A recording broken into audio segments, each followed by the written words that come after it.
ജോലി കഴിഞ്ഞ് 8 മണിക്ക് വീട്ടിലെത്തും. പോയി കുളിയെ കഴിച്ച് ഒരു 9 മണിയാകുമ്പോൾ വരും. 9:30 ആകുമ്പോൾ ചോറ് കഴിക്കും. ഞങ്ങളൊരു 10 മണിയാകുമ്പോൾ കിടക്കും. പിള്ളേരങ്ങോട്ട് ഉറങ്ങി കിടന്ന പിന്നെ കോള. അതൊക്കെ നിങ്ങളുടെ കാര്യങ്ങൾ, അതൊന്നും ഇവിടെ പറയണ്ട. അയ്യോ, അതല്ല, ഫോൺ കോളാണ്. ഫോൺ കോള് വരും രാത്രില്.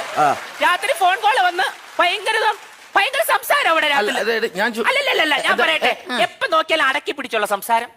ആരടുത്ത സംസാരിക്കുന്ന ചോദിക്കും. ആരടുത്താ സതീഷ് സംസാരിക്കുന്നത് രാത്രി? ആരോട് രാത്രിയിലാകുമ്പോ ശരിയാണ്, 10-10:30 ആകുമ്പോ നമ്മളെ കൺട്രാക്ട് വിളിക്കും. അത് അടക്കി പിടിച്ച് സംസാരിക്കേണ്ട കാര്യം എന്താണ്? കൺട്രാക്ട് വിളിക്കുമ്പോ ഇങ്ങനെയാണോ ഫോൺ ചെയ്യേണ്ടത്? ഹലോ, അമ്മ ഉറങ്ങിയോ? ഇതൊക്കെ കൺട്രാക്ടിനോട് ചോദിക്കേണ്ട കാര്യമുണ്ടോ? ശരിയല്ലേ? അത് ഈ അടക്കി പിടിച്ച് സംസാരിക്കണം. പുള്ളിക്ക് 2 അറ്റാക്ക് വന്ന പുള്ളിയാ. ഞാൻ പൊട്ടിത്തെറിച്ചെന്തെങ്കിലും പറഞ്ഞു പോയി കഴിഞ്ഞാൽ അറ്റാക്ക് അങ്ങനെ വന്നു കഴിഞ്ഞാൽ ആര് സമാനം പറയും? അതുകൊണ്ടല്ലേ, അതുകൊണ്ടാ സാറേ ഉറങ്ങാൻ നേരത്തെ കൺട്രാക്ടിന് 2 ഉമ്മയും കൊടുത്തിട്ടാ കിടക്കുന്നത്.